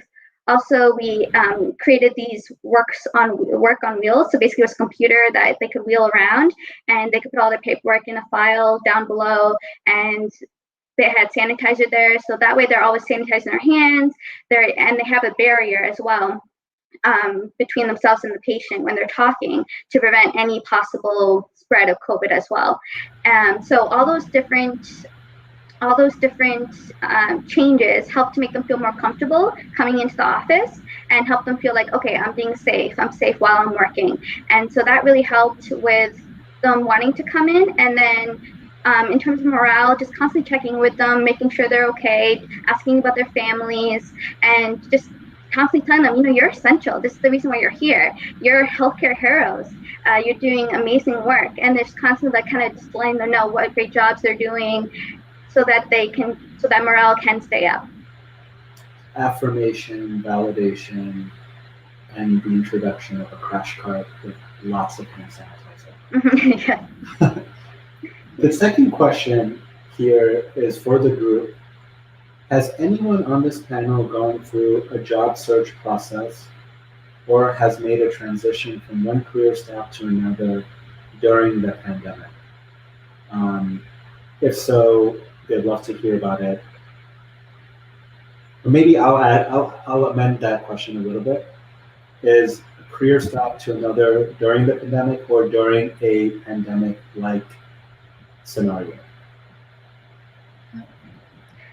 Go ahead, Jasmine. Oh, no, go ahead, please. I did make a career change during COVID, and so basically I felt like I didn't have a very good work-life balance in my position at Tufts, and I'd been there for about 4 years, so I made the decision that I should move on to something new. So I started off with doing a lot of informational interviews with my network. I actually spoke with Zara and a couple of other people to talk about what areas they're in and see whether there's something I'd be interested in. I also I applied a lot online, and luckily, I was able to get interviews, and I did that via Zoom. And I ultimately ended up accepting this administrative manager position. And I'm so glad I did, because it was such a great career move on my end. I do have a better work-life balance now, and it really just helped me to feel like I'm moving on in my career. So I was excited about that. Christina, looked like you were going to add to that as well. Yeah, I was just going to mention kind of a big change for me, actually. It was at the end of last year. I was working in venture, and we were preparing to have a third kid. My mother, who had been helping us out, actually my parents for the last 5 years, they live in LA, and they were just staying up north with us. We're kind of like, your kids are crazy. We don't want to deal with them anymore, and we're going to leave any day now.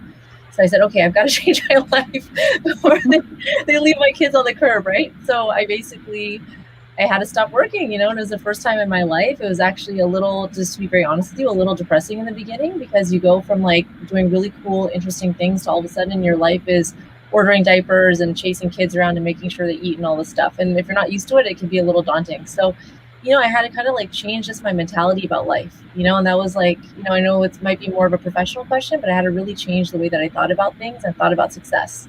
And so for me, I had to think about, okay, success right now is making sure I raise my kids the best way that I can. And then once COVID hit, I actually had to pull out my daughter from school. And so I had to start homeschooling. So it was like hit number 2. I was also very pregnant. And, I just had to change the way that I did things a little bit. And then now, alhamdulillah, I've had the baby, and I've been able to sort of slowly get back into things. Like I mentioned some of the things I'm in and working on. But it's I think the point has been made. You do what you can at the right time, and so and you try to make the best of it and try to stay happy and positive. And so for me, that was like the biggest challenge, is staying positive. Yes, it seems like also you went through a prioritization exercise of really like what is my perception on the things that are important, and it seems like that helped a lot. Um, I may chime in here as well. Right? Like I built a career in consulting and in tech consulting specifically, and I noticed that I was personally unfulfilled. I was not happy, and I noticed that what I had was a really healthy envy for providers and the daily impact that they have on human lives. And so I knew directionally where I wanted to go, and it was corporate healthcare strategy and innovation. And I began by doing cold reach outs to leadership in healthcare innovation functions. And those would look like, hello, the work you're leading is compelling. Would you be open to formal introductions? Without a, I want a job, without a, what can you do for me? It was just like, let's get to know each other and let's chat. And I think bridging that conversation actually led me into a job of heading strategy and innovation. And it all started with a conversation in a cold called email. So I would say, especially in these distributed times, don't be afraid to go on LinkedIn. If you're employed right now, if you see somebody in a function that you want to join within your current organization, send a mail out and say, I love what you're doing, let's chat.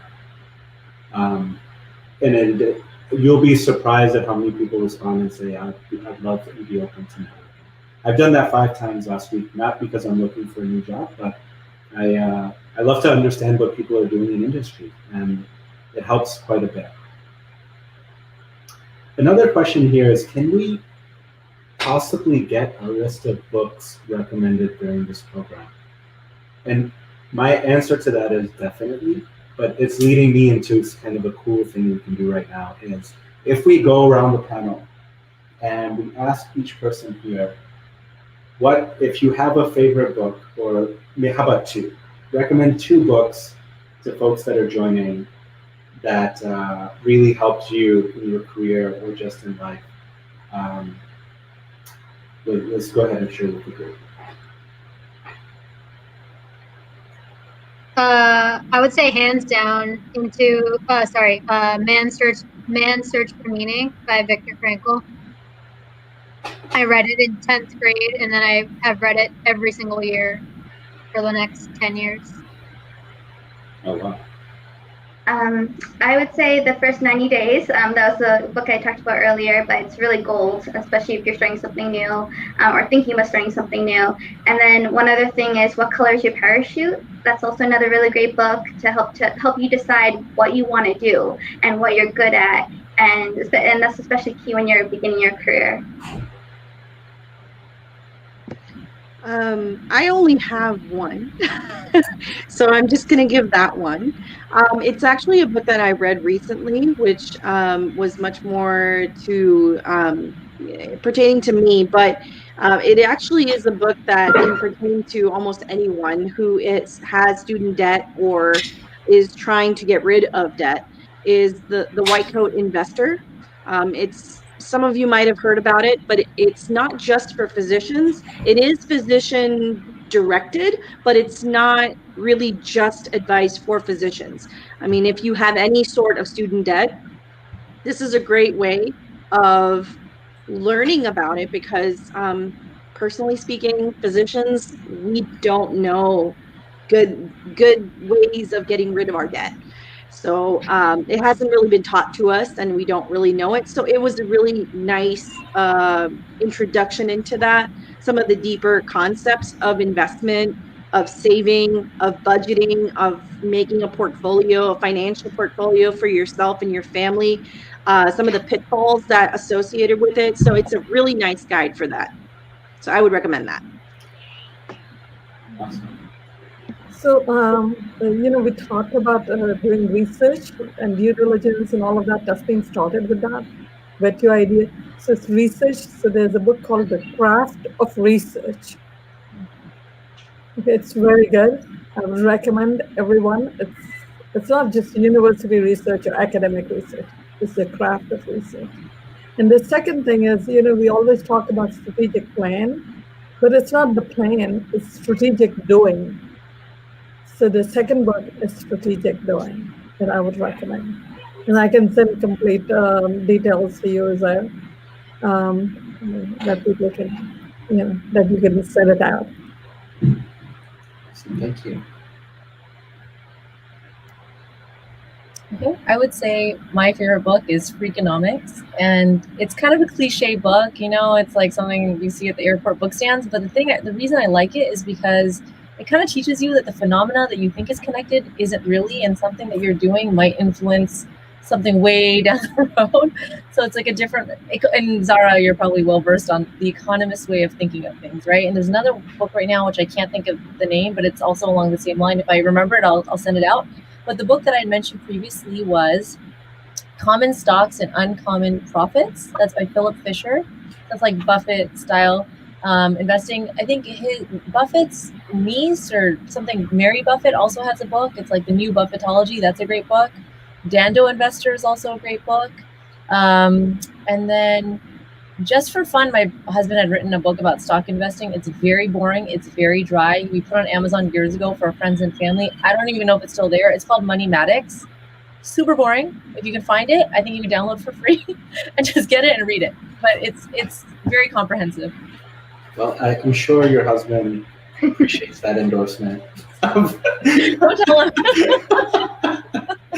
Don't tell him. Oh my God. You know what's interesting is, so Stephen Levitt is a professor at University of Chicago in Fauquier who's gone black because of the kids. She took a class with Stephen Levitt on criminology, and I, through her, sat through that class as well. Fauquier, we were going over favorite books. Tasneem mentioned Freakonomics, and all of the Stephen Levitt stories you shared with me sort of came up. Well, I would just I mentioned a couple, Good to Great. Maybe a lot of you have read this, but it's one of my favorites because not only the concepts you learn in the book apply to workplace, but also applies to your day.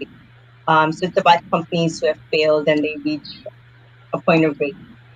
And the other one that I really like is Prophet Muhammad, and this one is by Martin Ling. It's just a great book.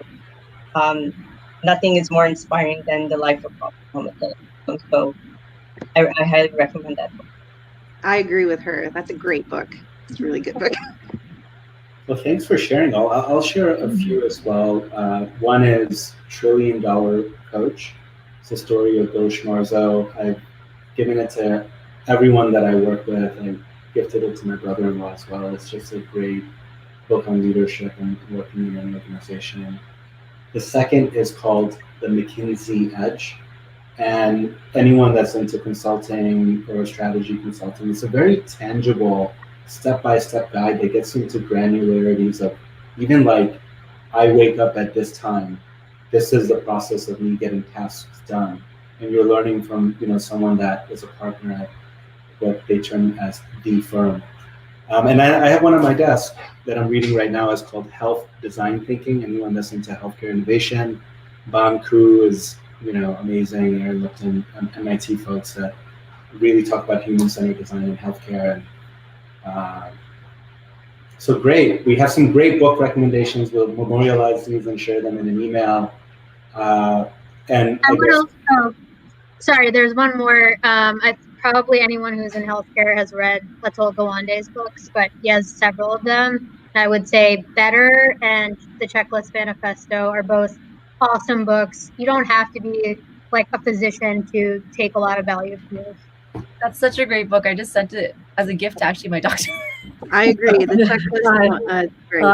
I agree. We had that in our book club. Zara, thank you for mentioning that.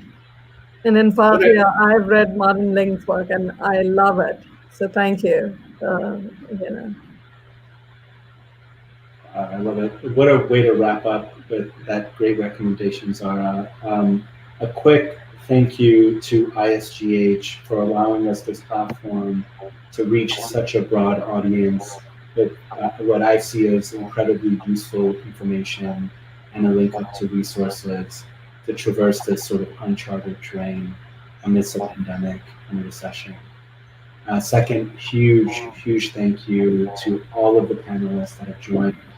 I'm sympathetic to how expensive time is right now, and I couldn't thank you enough for filling out a few hours on your Saturday to spend with me and the audience here. So Fakia, Tasneem, Dr. Kumawala, Zara, Saira, Faiza, thank you so much for being here.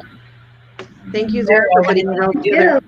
Thank you, Zuzair. We should be thanking you for giving us this opportunity. Absolutely. And I personally feel blessed to be with all of them. I've learned so much. And thank you for your invaluable service to the community. And I see how many hours it takes to be putting together these panels. So thank you for really volunteering your time. May Allah reward you. Yes, Amin. Thank you all. I'm blushing. We have one more. So next week, everyone tune in again. And thank you so much. Thank you, guys. Nice working with you, ladies. Thank you. Assalamualaikum. It was a wonderful experience.